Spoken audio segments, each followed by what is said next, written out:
তার রাজত্বে মহিলারা ধর্ষিতা হচ্ছেন, অপমানিতা হচ্ছেন, শারীরিকভাবে আক্রান্ত হচ্ছেন, তিনি রীতিমতো নির্লজ্জের মতো বললেন মহিলার চরিত্র ভালো ছিল না। এবং লাগাতার এই ঘটনা ঘটতে থাকে। মহিলা মুখ্যমন্ত্রী বুঝতে পারেন এই ধর্ষণ বন্ধ করার ক্ষমতা আমার নাই, তাই মহিলাদের চরিত্রের দাম ধরে দেন। বন্ধুগণ, আমরা কোনোদিন ভাবিনি যে পশ্চিমবাংলায় আমাদের মা বোনের ইজ্জত বিক্রি হবে। 18 বছরের মহিলা ধর্ষিতা হলে তার ক্ষতিপূরণ, 30 বছরের তার ক্ষতিপূরণ, 40 বছরের জন্য আলাদা ক্ষতিপূরণ, এমনকি বিবাহিতা অবিবাহিতার মধ্যে ভেদাভেদ করেছেন উনি। প্রত্যেকের ইজ্জতের দাম দিয়েছেন। ধর্ষণ বন্ধ করতে পারেননি, ধর্ষিতার ইজ্জতের দাম দিয়েছেন।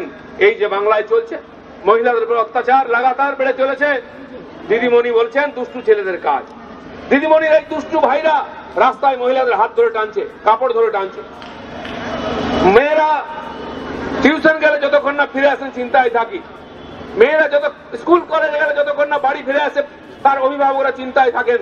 এই জন্য আমরা পরিবর্তন আনিনি, এই জন্য আমরা পরিবর্তন চাইনি, এই জন্য পরিবর্তনের জন্য ভোট দিনি। তাই বন্ধুগণ, খড়দাতে আমাদের একজন কর্মী স্ত্রী, তিনি গণধর্ষিতা হয়েছেন। অজ্ঞান অবস্থায় তাকে পাওয়া গেছে। পুলিশ 4 দিন ধরে কিছু করেনি। রাস্তায় নেমেছি, মিছিল করেছি, 3 জনকে ধরেছে।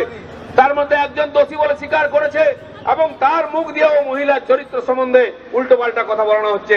এই অপরাধকে লঘু করার জন্য। কি জঘন্য অপরাধ! যারা ধর্ষণ করে অপরাধ করেছে তার চেয়ে বেশি অপরাধ করেছে এখানকার সরকার। ধিক্কারজনক ঘটনা। তাই বন্ধুগণ, আমরা দেখেছি রায়গঞ্জেতে 2 জন আদিবাসী মহিলাকে তুলে নিয়ে গিয়ে ধর্ষণ করা হয়েছে। কুমারগঞ্জে একজন আদিবাসী মহিলাকে ধর্ষণ করে ক্ষেতের মধ্যে ফেলে দেওয়া হয়েছে। লাগাতার ঘটনা ঘটছে। এখন মুখ্যমন্ত্রীর মুখ বন্ধ।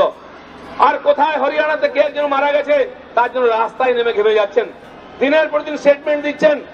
আজকে বাংলার মহিলাদের সম্মান নেই, আমাদের মা বোনদের সম্মানের কোনো গুরুত্ব নেই। তিনি বন্ধ করতে পারছেন না। কেবল ভোটের জন্য তিনি সবকিছু করছেন। কন্যাশ্রী কন্যাশ্রী চেঁচাচ্ছেন।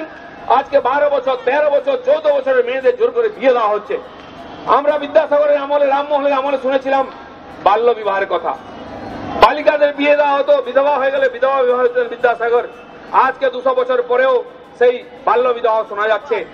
12 বছর, 13 বছর মেয়ে বিবাহ থেকে বাঁচার জন্য থানায় গিয়ে রিপোর্ট করছে, বিডিও এসডিওর কাছে রিপোর্ট করছে। রোজ পেপারে, টিভিতে আমরা দেখছি। বন্ধুগণ, এই বাংলা নারী নির্যাতনের বাংলা, নারী নির্যাতনের স্বর্গ হয়ে গেছে আজকে।